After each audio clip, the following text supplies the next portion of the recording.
Attention, c'est le premier, il ne faut pas se rater. Salut les esprits riches, bienvenue dans cette vidéo dans laquelle je vais vous expliquer comment vous allez pouvoir construire et réussir votre premier investissement locatif. Si vous n'avez jamais investi dans l'immobilier, le premier, c'est toujours le plus important puisque c'est celui qui va vous donner confiance et qui va vous permettre de vous mettre sur une bonne dynamique pour aller de l'avant. Donc il est important de le réussir.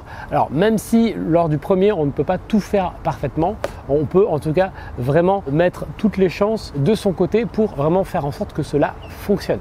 Alors qu'est-ce qui se passe quand on est en train de débuter dans l'investissement locatif? Quelles sont les questions qu'on se pose et surtout à quoi faut-il faire attention? Eh bien c'est ce qu'on va voir dans cette vidéo.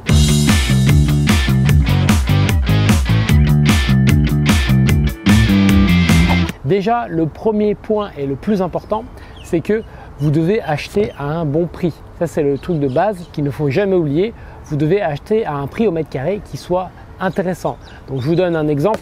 Si sur le marché sur lequel vous allez acheter, le prix moyen du mètre carré, regardez les moyennes officielles, est de 3 000 €, ça veut dire que vous devez acheter à par exemple 2 000 €. Alors comment est-ce qu'on achète moins cher que le marché? Et c'est pas par hasard et c'est pas magique, c'est simplement que vous allez acheter un bien qui va être forcément en mauvais état, qui va être délabré, qui va nécessiter des travaux. Donc ça va vous permettre de négocier, ça va vous donner du pouvoir de négociation. Donc déjà, ça c'est le premier point, vous devez acheter à un bon prix. Deuxième point, pour réussir la chose, vous devez aussi bien avoir conscience de votre capacité d'emprunt. Donc concrètement, ça veut dire quoi? Ça veut dire que moi, je vous recommande d'aller voir votre banque en amont, d'aller la voir avant même d'avoir trouvé forcément un bien immobilier. Ça, les banques, ça les décontenance un petit peu parce que la personne, elle va vous dire « je ne sais pas vous financer, je ne peux pas monter un dossier puisque je n'ai pas un compromis sous la main ».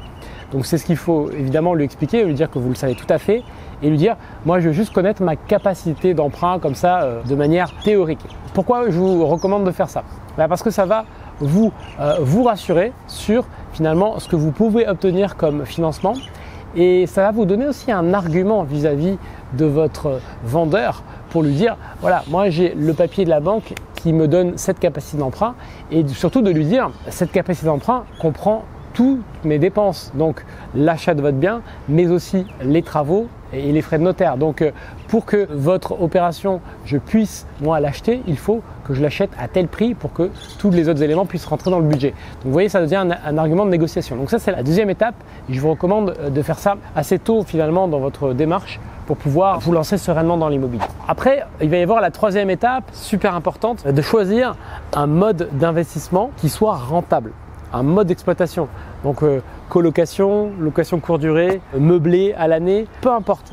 Mais en tout cas, choisir quelque chose qui soit rentable et qui va vous permettre d'investir et d'avoir de la rentabilité et d'avoir du cash flow. Si vous ne faites pas ça, si vous n'êtes pas rentable dès le départ, ça va être vraiment compliqué. Vous allez rater votre investissement locatif. Il faut vraiment vous mettre en condition de réussir votre premier investissement en étant rentable. Concrètement, ça veut dire que ça doit vous rapporter de l'argent chaque mois après impôt. Même si ça vous rapporte simplement 50 € par mois, une fois que vous avez tout payé, ça sera déjà très bien. Ça voudra dire que vous avez un patrimoine immobilier qui est payé par votre locataire et qu'en échange d'un peu de travail et d'un peu de gestion de votre part, ce patrimoine, il se paye tout seul.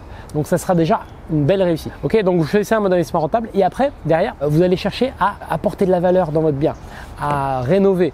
Donc vous allez chercher toutes les idées qui vont permettre de faire passer un appartement assez lambda en quelque chose qui soit voulu par les locataires. En amont, il y a plein de choses à faire sur l'aménagement de l'appartement, sur le fait, par exemple, je sais pas, d'agrandir la salle de bain si elle est trop petite, ou le fait de la rénover entièrement si elle est vieillotte, sur le fait d'aménager la cuisine si ce n'est pas le cas, sur le fait d'améliorer l'isolation thermique si l'appartement n'est pas isolé. Alors, on peut imaginer, il y a tout un tas de choses auxquels il faut penser pour apporter de la valeur. On peut imaginer aussi de la division immobilière. Il y a un appartement sur lequel c'est une opération que j'ai faite, diviser un appartement en deux. Si les conditions sont réunies, les conditions techniques, les conditions juridiques dans la copro, etc. sont réunies, voilà, on peut imaginer plein de choses en amont pour optimiser également le bien.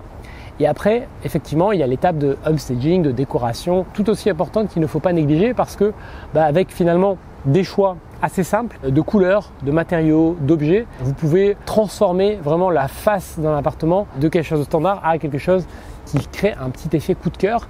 Et ça, c'est énorme parce que ça veut dire que vous louez beaucoup plus facilement derrière et surtout beaucoup plus cher.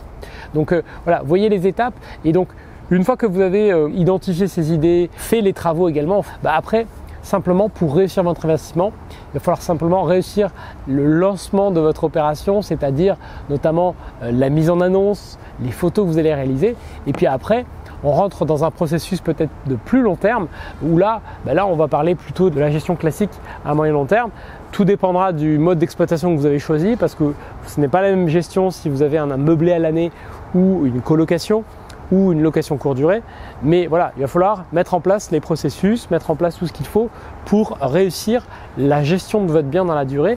La gestion, c'est une des étapes qui va aussi consolider la réussite de votre investissement locatif. Bien évidemment, pour arriver à faire tout ça, au milieu, vous serez retourné voir votre banque, vous aurez réussi à négocier un financement, à négocier les conditions aussi de votre financement pour pouvoir arriver à faire financer votre opération. La réussite d'une opération, pour moi, en fait, il y a 3 points essentiels. Il y a le bien lui-même, l'opération, le mode d'exploitation, tout ce qu'on vient d'évoquer pour que ce soit rentable. Il y a le financement pour que vous puissiez faire cette opération et en faire d'autres derrière assez rapidement, donc ne pas être bloqué, etc. Donc le financement, réussir votre financement. Et il y a un choix derrière aussi tout aussi important qu'il ne faut pas négliger, c'est le choix en termes de fiscalité. Alors pourquoi je dis le choix? Parce que c'est vrai que c'est un peu bizarre dit comme ça, mais en fait dans l'immobilier, vous choisissez votre fiscalité. Vous choisissez entièrement combien vous payez d'impôts. Alors si vous ne faites aucun choix par défaut, ça veut dire que vous allez payer beaucoup d'impôts.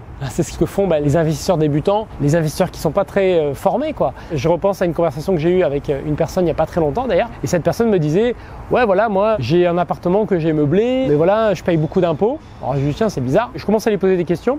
Je lui dis « Mais quand tu déclares tes revenus, tu fais quoi comme déclaration ?» Il me dit « Je fais sur mon impôt sur le revenu. » Alors ça me paraît bizarre parce que le meublé ça se déclare pas comme ça. Et je lui dis tu fais quoi? Tu fais une 2044? Bon c'est les termes techniques pour les feuillets déclaration d'impôt.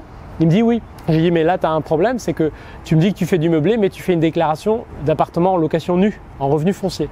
Je dis là tu as un problème.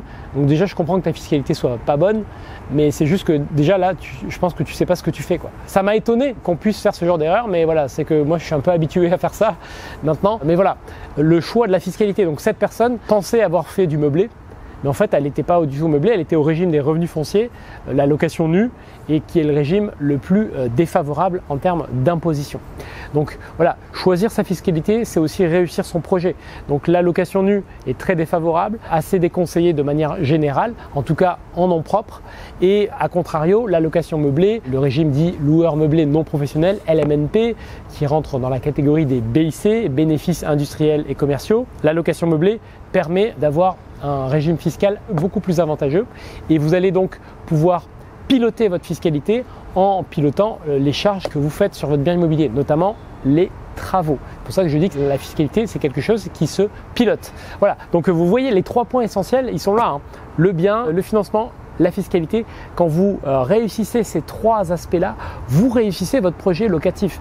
Et si vous réussissez votre projet locatif, vous avez du rendement, vous êtes content, vous pouvez retourner voir votre banquier, il sera content et il va vous financer pour la suite, pour le second, pour le troisième. Moi, c'est comme ça que j'ai pu enchaîner les opérations. J'ai acheté 40 lots en 4 ans, donc ça fait environ 2 millions d'euros de patrimoine que j'ai levé grâce uniquement à l'emprunt bancaire. J'ai quasiment pas fait d'apport sur l'ensemble. Il y a d'autres raisons, mais la raison principale, ça reste que les opérations sont réussies à chaque fois. Elles sont rentables, elles sont bien gérées, ça se passe bien, et plus on a du recul, plus le banquier, les différentes banques avec lesquelles je travaille, voient que je sais ce que je fais et que quand je dis ça sera loué à tel prix, c'est loué à tel prix et que c'est loué constamment, qu'il n'y a pas de vacances, voilà, que tout est géré correctement. Donc réussir votre premier investissement locatif, c'est vraiment vous mettre le pied à l'étrier de la rente immobilière, d'avoir un complément de revenus, de pouvoir améliorer votre avenir, celui de votre famille. Ça, c'est très important pour moi de le faire. Donc c'est la raison pour laquelle je fais tout ça.